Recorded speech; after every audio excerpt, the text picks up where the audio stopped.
When we think about brain rot, you have to remember that unlike inanimate objects, our brains are constantly developing. And so if we're not utilizing our brain to its fullest capacity, especially in these younger, more formative years, if we don't use it, we lose parts of that. Right. There's a level of pleasure that you hit where it just isn't good anymore. It's like in any other addiction, we keep thinking that this time will be different when I get on there and it's going to help me feel so much better. During the daytime, because kids are so stimulated, it might be when it's time to turn in the phone, they're completely left alone with their own thoughts. All these emotions finally being processed at night. Some of them can be very uncomfortable. And typically when it's too much, it does cause a really hard time sleeping.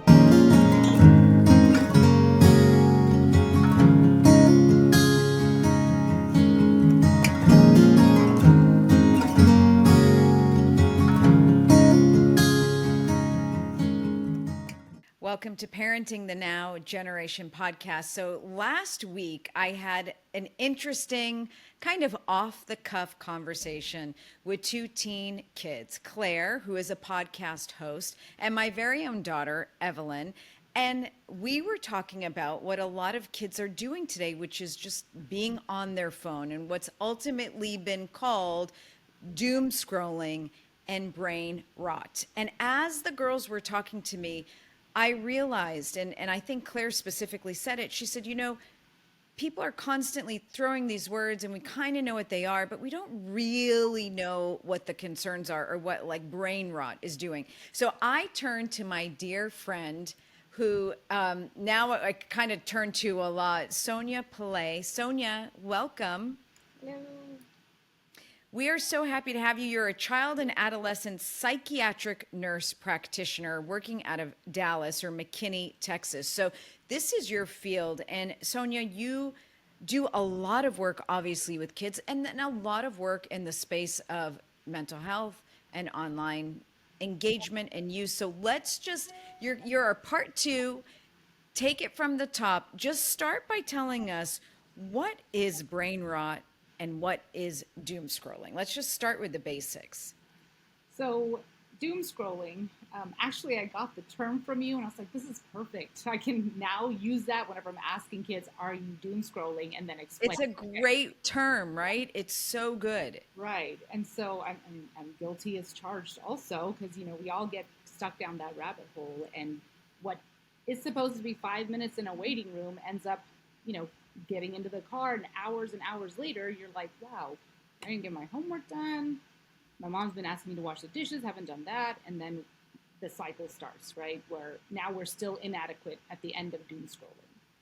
So when we think about brain rot, you have to remember that unlike inanimate objects, where like if you use a phone over and over, eventually you got to buy a new one. Well, our brains are constantly developing. There's actually studies that show that people who are still learning into their 50s, 60s, 70s have a lower incidence of dementia. And so if we're not utilizing our brain to its fullest capacity, especially in these younger, more formative years, if we don't use it, we lose parts of that brain.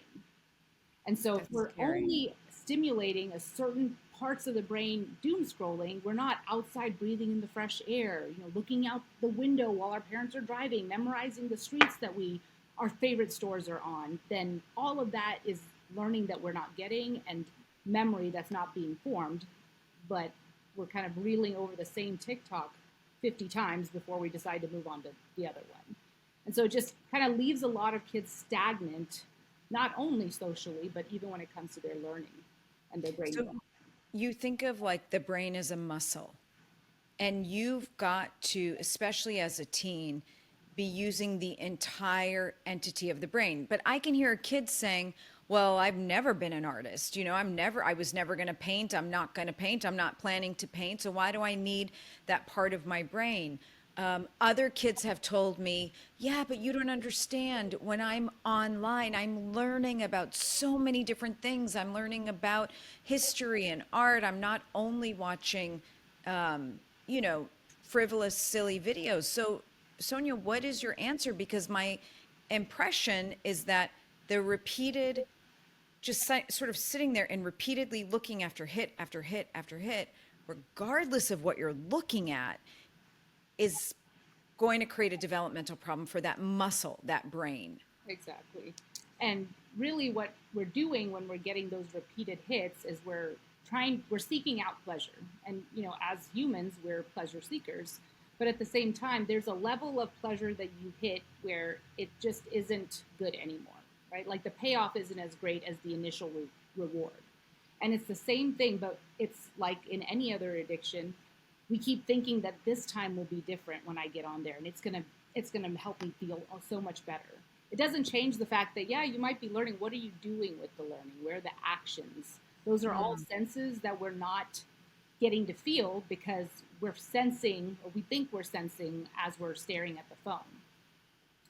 For instance, even when it comes to imagination, right? Like in our culture, we watch a lot of movies that have songs that play with people singing and dancing in it, right? So whatever you think of that song, if you hear it on the radio by itself, you might be kind of going off into la la land thinking about your own experience when you fall in love, picturing yourself and a future, partner in that music that you're listening to, the song that you love. It's romantic, right? But when you see the song in a video, that's the only version of the song that tends to replay in your head. Now taking yourself out of the equation and you see the people that are on screen more often than making it up in your own mind. So that's just an example of how simply creativity is being stunted. So yeah, you might not be an artist, but there's a lot of things that you're also lacking or not being able to develop on your own, as far as your own thoughts, your own feelings about certain thoughts that are being presented, that again are being presented to you, and you're kind of going with somebody else's research or somebody else's thoughts. Iteration. It's, when we talk to kids about it, and of course, for me, I talk to so many, like you, I've talked to so many kids about online issues. You think, how I mean, just like simplify it, guys. Especially when I talk to girls, like, just let's simplify it. How could it be good for you to physically sit and when you doom scroll, you're getting lost. You are losing track of time. You're losing track of sense and place. You are sitting there still, and just the only movement is sort of your finger and your eye kind of absorbing and going to the next hit, the next hit, the How next is hit. that possibly good for your body with no movement? We always complain about, having these sedentary jobs, but laying in bed and doom scrolling is probably the epitome of sedentary. Our Yeah. bodies are meant to move. And I think now even have, it's called like bed scrolling or bed doom scrolling. I Bed forgot rotting, actually. what bed rotting. That's it. Right.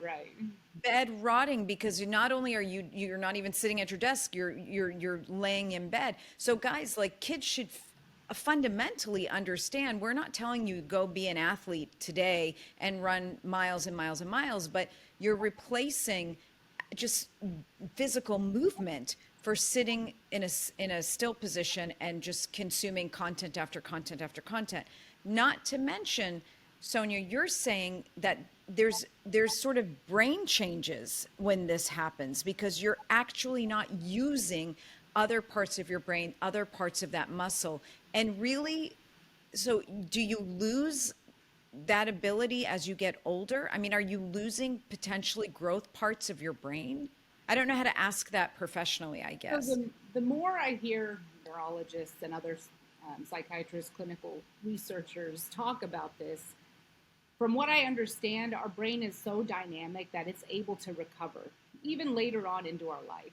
But I can't imagine that your brain probably wouldn't be, so much more active had you been reading or spending more time in nature or, building that puzzle with your parents at 15, 16, or 17 versus seeing it done online or hearing about something else, somebody else doing something.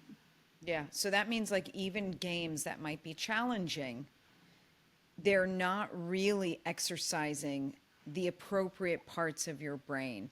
Ultimately, they are just absorbing your time and keeping you from developing physically and mentally and the brain muscle and even emotionally. Because one of the things that the girls that we were talking about was that after a while, after doom scrolling, you know, especially if you're not really consuming like super uplifting content. Like, let's just say you're streaming neutral content. You feel, you don't feel good. Like, these kids have higher rates of depression. I mean, are you seeing that in practice? Oh, 100%. 100%. Back in the day when I switched over to child psychiatry, the best part about child psychiatry was kids aren't going to come in to seek out mental health care unless they really, truly need it. Part of going back a little bit further, just so this makes sense, I used to be an ER nurse. I used to work in the adult ER, and I got so tired and burnt out of having to guess if this patient's coming in because they truly have pain, or do they have pain and now they're med seeking or drug seeking, right? Oh, wow. Going into the children's ER, no kid wanted to be in the ER. No kid wants shots. No kid wants medication. After social media and how everything blew up, it's really hard to help kids understand that some of the issues that they're struggling with are a natural part of life. It's like a rite of passage versus it feeling like, oh my gosh, this emotion is too heavy, or Yeah, girlfriend breaks up and it feels like someone gutted you, right? With that's a dramatic very interesting gutted point. you, right? If you don't get to feel those feelings, how do you know how much time you need to grieve that relationship before you get into another one? What are the things Mm, that you're going to change? How are you slowing down to really process why this didn't work out and why it might be a good thing or a bad thing? You're yeah. just going from one person to the next thinking, this is what I'm supposed to do. I'm supposed to be in a relationship because everybody online's in a relationship, and it's very robotic at the end of the day. But the feelings aren't even processed or felt early on, right? When we're clicking with a friend, but both of us are on a phone, we're not really clicking with that person or spending the amount of time with them and connection with them that helps us to feel like, now this is my best friend. It's this is my closest friend. Socially, I can get somewhere with her, and she's on the same social media platform as me. Is it really what fosters the connection? And we have a lot of these superficial relationships that, again, help leave us feeling like we're not fulfilled in so many different ways. Everything seems so transactional now. You know, are you going to take a photo for my feed? What are you consuming online? Are we sharing the same content? Can we keep a stream going and let a streak going? And you know, I'll caution. I mean, every app has streaks now, so it's not just Snapchat. People are so afraid of Snapchat, and as they should be. Snapchat's obviously one of the most concerning apps out there, but any app you're on really could develop that streak like pattern that kids get addicted to. But it's interesting what you were saying. Kids, and I can see this, they don't know how to process normal feelings. And I'll notice kids will say, well, so and so was bullying me. And I'd say, okay, bullying, that's a heavy word. What did they do? Well, she chose to sit next to somebody else at lunch. And I'd say, so is that bullying? Like the consistent targeting of you with hurtful, hateful, harmful contents where you're in fear and uncomfortable? Or is it that they simply chose to sit somewhere else at lunch and that didn't feel good to you? And is that normal and okay? And on the flip side too, if friend decided that you're not the friend she wants to be with today randomly and went and just sat with someone else, how are we helping kids to engage in conflict or process Yeah. negative feelings between each other? It's almost like, okay, she did this, canceled. Let me go Yeah. move on. Versus it being, can we work through this? Is this relationship going to last through the hard times? Which is why we're probably still friends with the people we're friends with now, is because we are able to have a conflict with them and get over it. Or our values and everything align so much that the conflicts weren't really that big to begin with. But we also chose these people; they're not our relatives, so we will have a more hard time getting along with at the end.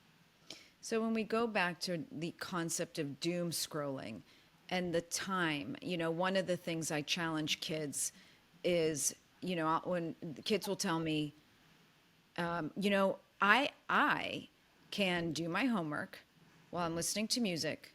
I can be streaming a show, like looking at it, reading subtitles, and I'll be checking my notifications. And we know that the latest research say kids get about 190 notifications per day. And they say, and I can manage all of it. We can multitask. And my question to them is, are you able to multitask, or is it that you have entirely lost the ability to focus on any one thing at one time? Are you incapable of shutting it all down and just reading a book for 5 minutes? And that's a valid question, because we're finding that kids today actually have a really hard time doing that. When they read, they need to hear the book now being read to them through Audible, or and some kids, of course, need that for with learning differences, and that's wonderful. But others, it's just they can't handle the quiet. Well, and even like listening to it, are you 100% checked in? Are you listening to music and watching TV at the same time you're listening to Audible? I mean, how much are you really processing and fully processing when you're doing more than one of those things at one time? So it's a challenge to kids. Put the gadgets down. Put the gadgets down, because one, time is precious and you're losing your time. It's being sucked into something that doesn't benefit you. Two, it's physically affecting your body. It's physically affecting your brain and the development of that precious muscle, and that's going to impact you.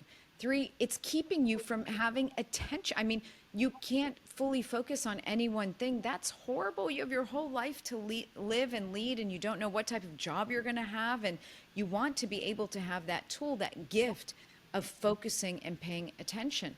But let's talk about the fourth. We've noticed that kids that do scroll for high periods of time are having a hard time sleeping, or just even seeing and reading. Their vision changes. Are you seeing things like that in your practice? So I heard something so interesting today, actually, and it was talking about this whole concept, especially with being able to sleep, and how during the daytime, because kids are so stimulated throughout the whole day, it might be when it's time to turn in the phone that now they're completely left alone with their own thoughts and having all these emotions that possibly happened along the day now finally being processed at night. So before, when there wasn't as much stimuli, when you're walking down the hallway and maybe not talking to a friend, or you're just getting to the next class and you didn't have a phone to check in between, you're kind of thinking about the last class, or why did she ask me for answers, and is she mad at me because I didn't help her cheat on this test? Like all these questions that you would kind of reflect on throughout the day aren't even processed or thought about. It's just that happened, bye. That happened, I'm going to the next thing.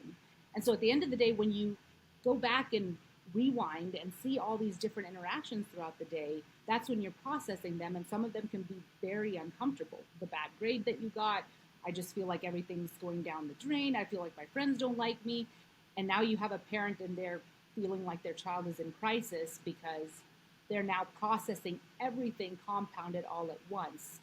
And typically, when it's too much, it does cause a really hard time sleeping. But what kids and adult parents don't realize is, there's an age old, I guess, saying that, don't go to sleep angry. Well, I usually say if you're emotional, go to sleep, especially if it's late. Oh, that's really. I'm sorry. Oh, I said, hold on. So you said if you're emotional, go to sleep. Right. If you're overly emotional and because at that point, when you're tired, when your energy's run out, you've been up since 6 a.m., it's like talking to a drunk person because you're Yeah. so highly volatile at that point, but you're also so tired. And that's where biology comes in.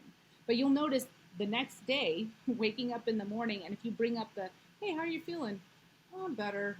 It's not so Better. bad. And it's Yeah. because you got to reset. You got time for your body to process those really negative and harmful emotions, and you get to wake up thinking, was it that big of a deal? Probably not. But if you go to sleep knowing it was a big deal because of all the turmoil and chaos it caused, not for you only, for your whole family sometimes, then it starts to compound to a point where you believe that life isn't good or things just never work out for me, right? You don't get that reset to kind of go, well, I'm charged back up. Let's see what the day brings. And yesterday's gone, right? We have today. I like that. Charged back up. Uh, Sonia, let's talk about, like, just for a second, the brain and hormones and chemicals and just the physical anatomy. Does doom scrolling physically change those things? Like, I know we talk about kids hear about dopamine. They don't know what that means. Right. Like, could you explain that in a way that a kid would understand, a teen would understand? So when we think about pleasure seeking, we are looking to excite our dopamine neurotransmitters, right? So whenever those neurotransmitters are excited, that's where our motivation kicks in, our creativity and some ideas start coming through. But in order to sustain that, we also need a level of calm and relaxation for it to start blooming, right? If it's constantly under pressure, you just have a bunch of ideas that are kind of building up, but then there's nothing going forward. The pleasure seeking part is the part we continue striving for, but what people don't realize is that the contentment or the happiness part comes from the struggle and also kind of living in that struggle for a little while and developing the resilience. It also, when we think about just insecurity versus feeling secure in yourself, if you don't have enough time to spend with yourself and your thoughts, or it's too scary to be in my thoughts. And I have so many kids that come in and they're like, loneliness is probably the worst thing. Or they'll say, when my child can't spend time with friends, it's like the end of the world for the rest of the day until some friend calls or wants to connect. And so I'm sorry, I think I went on a tangent, but No, but it's funny because I was making a note of things like that, like kids who can't be bored or need to have stimulation. If you take the phone away, they feel like there's a loss of something feeding their body. It's gone and they need it. That's sort of that sign of addiction. But right. also, well, then I need a friend or I need someone to come over. I need to be stimulated somehow. And then the friends will come over and they'll sit and look at each other and they want to pull out their phones. Right. Yeah, that part. It's It's it's like a never-ending cycle of, oh my gosh, this is so unhealthy. It's like watching it's someone drink themselves to death because they're not going to do anything different, and you can't control it. So there is an emotional, I'm sorry, there is a chemical, there is a physical change in the brain when these kids sit there and just waste their time on these gadgets, no matter what they're doing. If it's a game, if it's a puzzle, if it's learning, I mean, still, there is some level of atrophy to the brain, and there are these chemical reactions that ultimately it's not a net positive for Right. you. Right, and we can see that when kids are watching, say, Baby Shark. My nephew was Yeah. the Baby Shark. Yeah, Baby Shark. We were all Baby Sharked out. Yeah. After a certain point in a child, it feels like forever. They finally do get bored, maybe a couple years down the line. But Yeah. as we're getting older, we'll maybe watch it 5, 6, 7 times, and then let's move on, right? And then eventually, the same kind of stimulus just isn't doing it for us or creating the amount of motion. That goes across the board with everything. First time you eat have a bite of ice cream versus like when you have a bite of ice cream when you're older. You try to take a candy bar away from a child, Yeah. taking a Yeah. candy bar away from an adult. Adult might hand it over because they've had it plenty of times. But with the child, it's like they don't know when they're going to get it next. Their brain hasn't developed enough to realize that just because I'm not finishing this one doesn't mean that that might not happen again in the future. Yeah. Yeah. Right? And so we're, I guess, bypassing the ability for kids to feel calm or like things are going to get better without them actively doing something to stimulate themselves to create that pleasure. So interesting to me, and I understand it so clearly, but yet my own experiences. So if I have an email that I've sent and I'm desperate for a reply, kind of running and seeing, did I get that reply? And yes, there's a level of I need an answer for work and I'm relying on it, but there's also that sort of dopamine hit of like, did somebody respond to something I put out in the universe and I need to see, I can't wait to see. For young kids, that's filling so And many you bring up buckets. such a great aspect to all of this. Again, I have to credit Dr. Alok, who was on this podcast that I was listening to, and he was talking about how, as we continue to seek out dopamine, we are failing to see that we have the ability to create our own security because we bypass everything that's creative on the outside, right? Or to make it simpler, what I'm saying is we're externalizing, or we're getting all of our confidence and self-esteem from everything that's outside of us, when innately confidence is supposed to come from within. It's, oh my gosh, I learned how to ride the bike. I pedaled myself, dad let go, and I just kept riding, versus it being, hey, you're a great bicyclist. Like, Yes. you're thinking, am I? I mean, I actually had a little bit of a push. So there's more. He also mentioned how there's a lot more imposter syndrome happening because there's a lot of things that we're bypassing in the process. Yeah, that's Like, so true. with AI, with all the technology that is, it's doing the work for us. But again, if we go back to the concept that the struggle is what creates the happiness, right? The contentness quotient, right? If you think about it, when we're watching a game, and I love this example because it makes so much sense to my kids. When we're watching a game, the which game do you enjoy more? Do you stay for the blowout, or do you stay for the one that's about to go into overtime? Right, the one that everybody's still, at the edge of their seat for is the game that's going into overtime. Yeah. Want the blowout, but people don't want to make a mistake, or they want things to be so easy that they're not willing to deal with the rough around the edges in order to get that satisfaction, because it's 10 times more satisfying when you have kind of gone through the work by yourself. So for those listening, and for especially for kids who ask these questions, just we want to confirm that your brain is a muscle, that doom scrolling, bed rotting, all those things is hurting your brain physically and chemically. It's hurting you emotionally.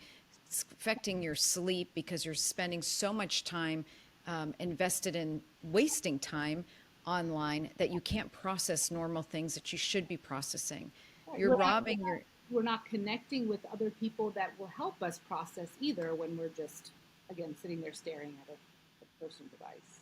you're robbing yourself of these emotional ties and relationships and the struggles that are age appropriate and age necessary to help you develop into the best version of you. So put your phone down, set a time limit for yourself. Don't be afraid to be bored. Be bored. That's wonderful. And then slowly try to fill that boredom with something productive. We all know it's so hard to do. Gadgets are everywhere and they're so tempting and they're so good at being tempting. But love yourself enough to do that. Sonia, I want to thank you so much. You just do such extensive work with youth and adolescents, and I know you see very difficult situations. I just want to quickly ask you, are there, red flags for when a parent really needs to go to see a professional such as yourself when they're dealing with their children, where this isn't puberty, this is a little bit more than that? What are some of those signs? So my biggest, I guess, catchphrase is, if you're having trouble or if you're afraid to parent your child, then we probably need to have a conversation. Because I can't ask my child to give up her phone because I'm afraid she's going to go hurt herself if she doesn't have a phone. That's been a huge part, especially after pandemic, when the phone was the saving hero, right? When it came to like feeling lonely and all of that. And then it becomes a crutch for the rest of your life.